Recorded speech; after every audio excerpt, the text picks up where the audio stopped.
Hey everybody, Courtney Smith here, and now let's get to the stock market. We've covered Fed policy, we've covered the economy. If you haven't seen those videos, you need to go back and watch them because they're going to affect what the stock market's going to do. I'm not going to repeat what's in there.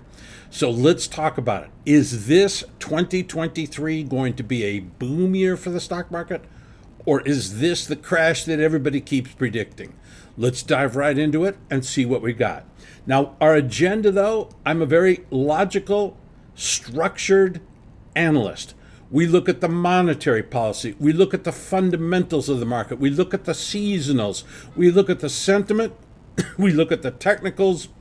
Then I'm going to create a scenario based on all of these. And as I go through each one of these sectors, each one of these analytical tools, I look at them in isolation. So when I look at the seasonal, I don't consider any of the other forms of analysis because I need to know what's the message of just the one tool. Then the scenario combines all of these. Then how am I going to make money? How am I going to make money in this? What could go wrong? So that's what we're going to do. And then I'm going to tell you how I can help you make money in the coming year. So let's dive right into it. I'm going to just briefly wrap up some of the things from the previous two videos. The first one here is this is real M1. Real M1. And you can see that back in, the thing was growing very, very slowly. In 2008, that recession, there was a big bump up. Now, because of the scale, it doesn't look like much, but it was actually a huge increase. And remember, we've deducted inflation here, but all of a sudden the Fed goes completely crazy, stimulating massive speculative booms in the stock market, crypto, real estate, NFTs. I mean, all kinds of stuff went into speculative blow-offs. And all those bubbles that were created by the Fed's massive, insane monetary policy are being burst now. And now, M1, real M1, is actually shrinking. Now, here's the key. How much longer are they going to keep on shrinking the money supply? When are they going to ease monetary policy and start to see an increase in money supply and lower interest rates? So the bear market that we had in 2022 was caused by this shrinking of liquidity. Happens every single time, every single time. So the question is, have we discounted all of the bearishness of this chart? I think we actually have. Now, I'm going to have to give you reasons for that later in this video, but right now, this is bearish. But I think that the market's already looking past it. But let's take a closer look. Another one. This is Fed funds effective rate for about 4.5%. Right now, the market is looking for the terminal rate, or the highest rate that it's going to get up to about 5.25. I think we're going to go much higher, probably 6%, maybe even as high as 7%. Lately, Fed governors have been talking a very tough line.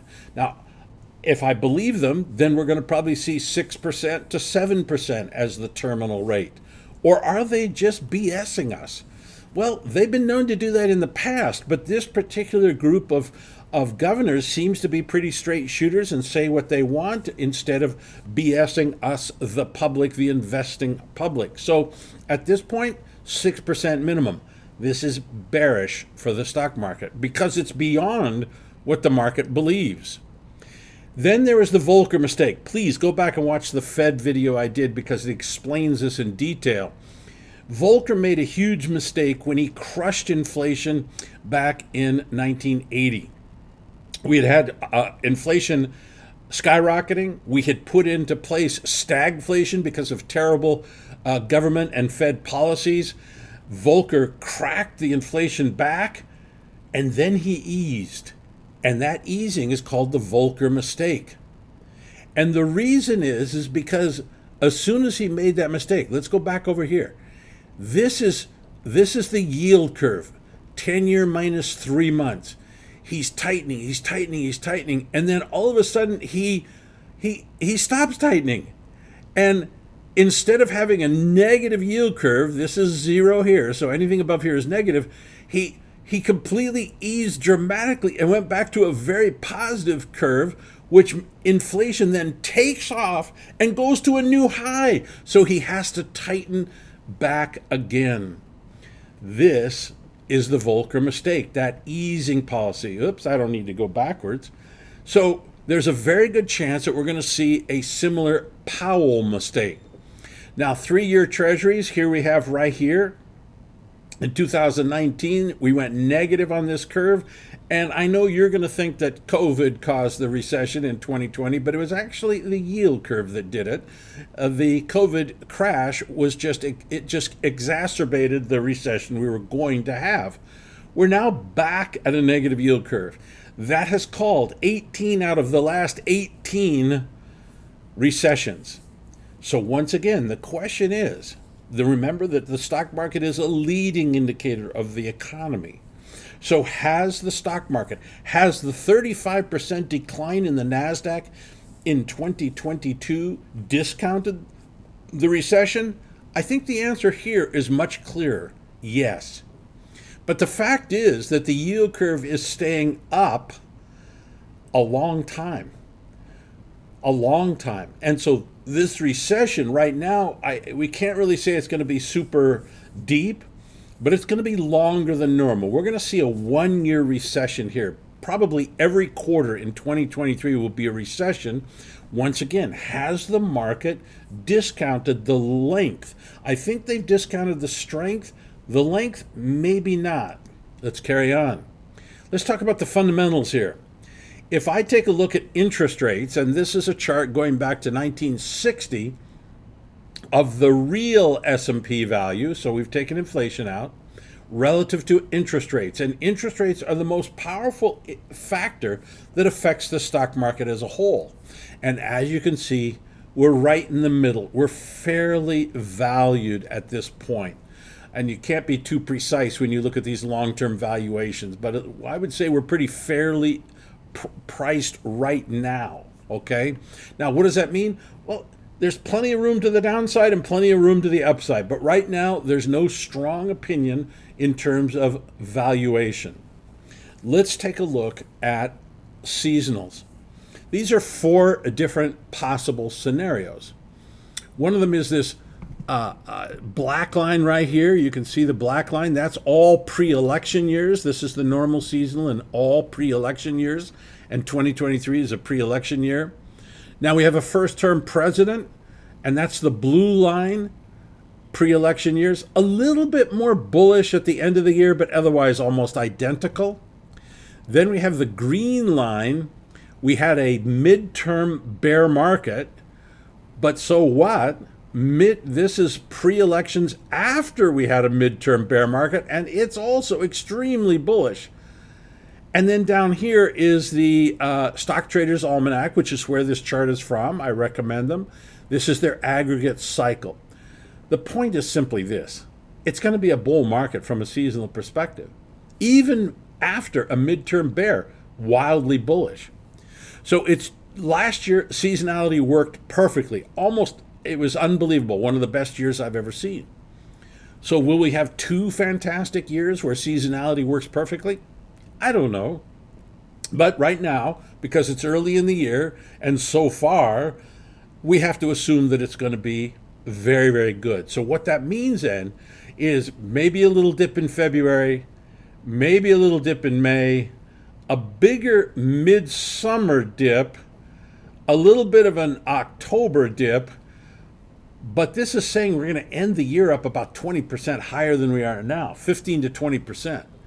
So this says lots of bullishness. Now, what would cause these dips are things like the Volcker mistake.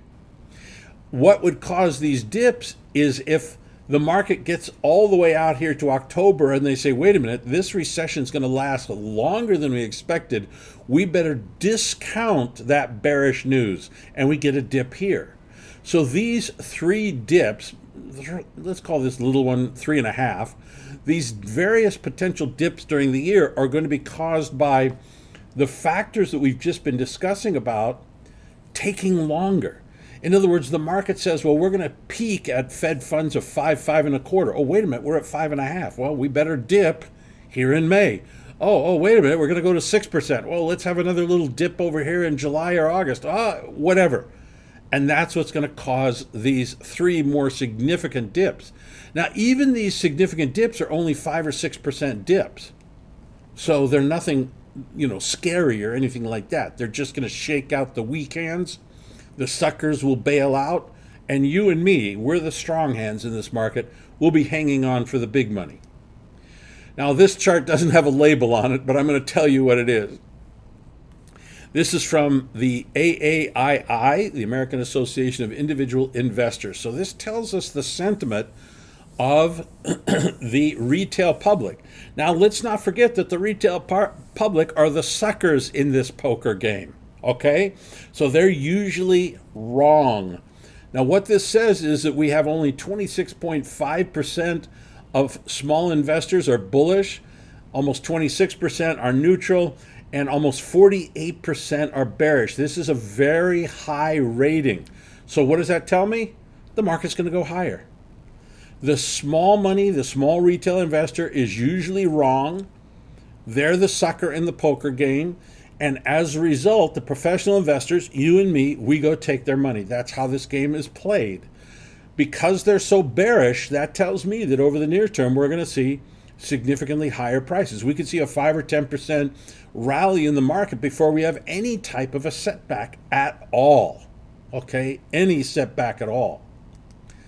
Let's take a look here at the technicals. This is a weekly chart, so it goes back a couple years. It goes back to, 2020. And as you can see, we're still in the middle of this bear market. Yes, we've had a rally since the end of October. We had a little bit of a dip. We've started to rally a little bit here. It's not on this chart. This chart's about a week old. You can see there's a very strong downtrend line, very strong bottom. This channel has worked very, very well for the last year. So this bull market, a lot of people, a lot of technicians who are not very good, they'll buy a break of this diagonal line.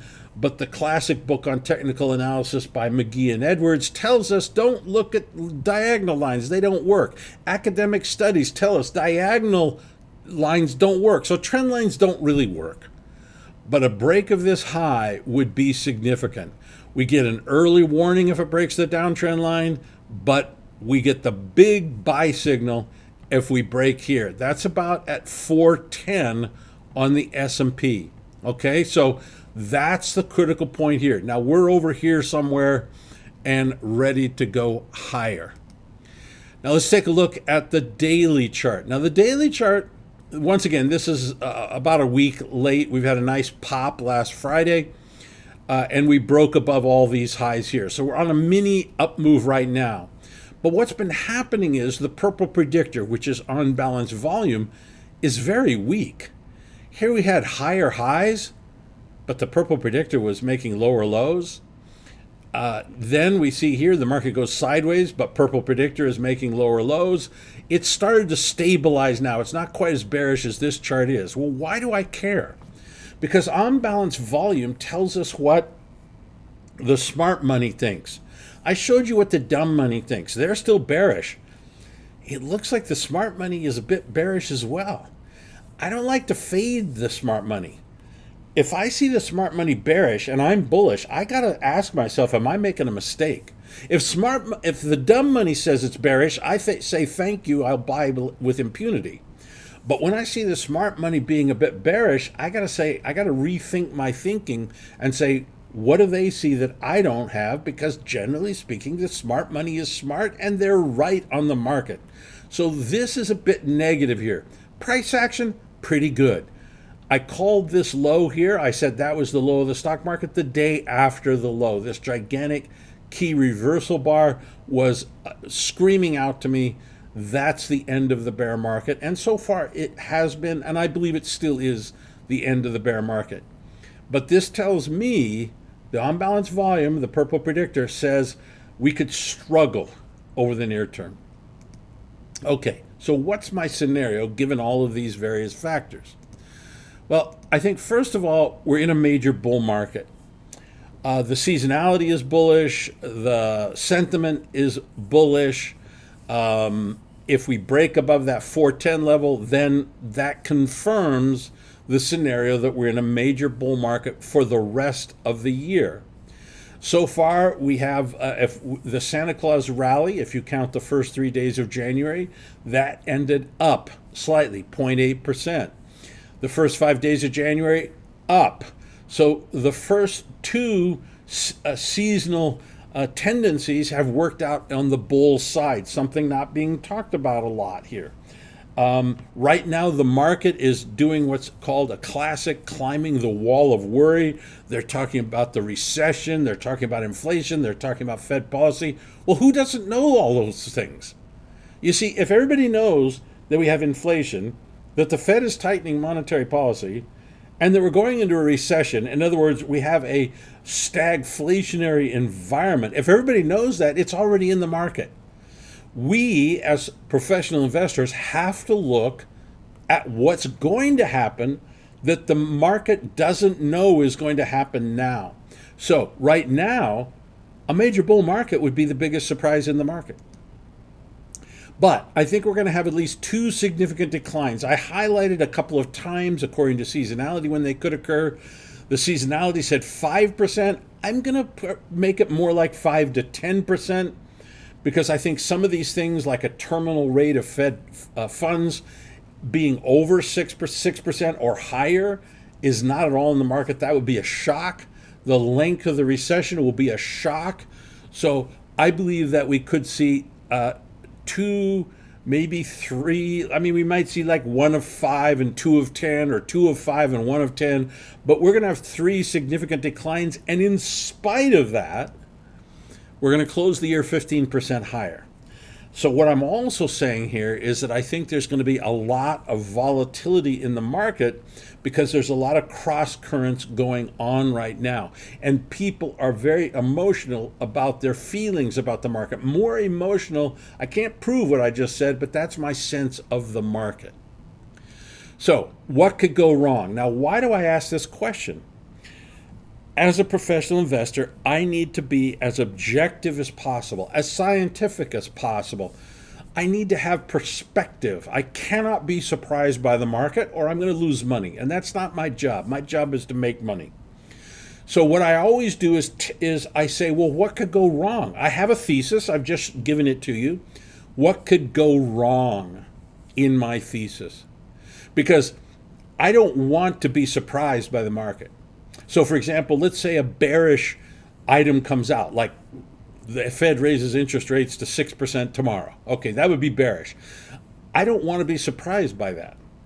I need to be able to react quickly, get out of my long positions, go short in the market. I need to react quickly, so I need to argue against myself to make sure that I'm being intellectually honest with myself, that I'm not looking at facts to back up my theory.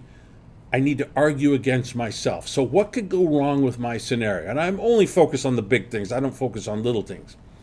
Well, the Fed could be tighter than expected. And I actually kind of think they're going to do that. Like I say, I think we're going to get to 6%. The market thinks 5, 5.25. That's going to surprise the market.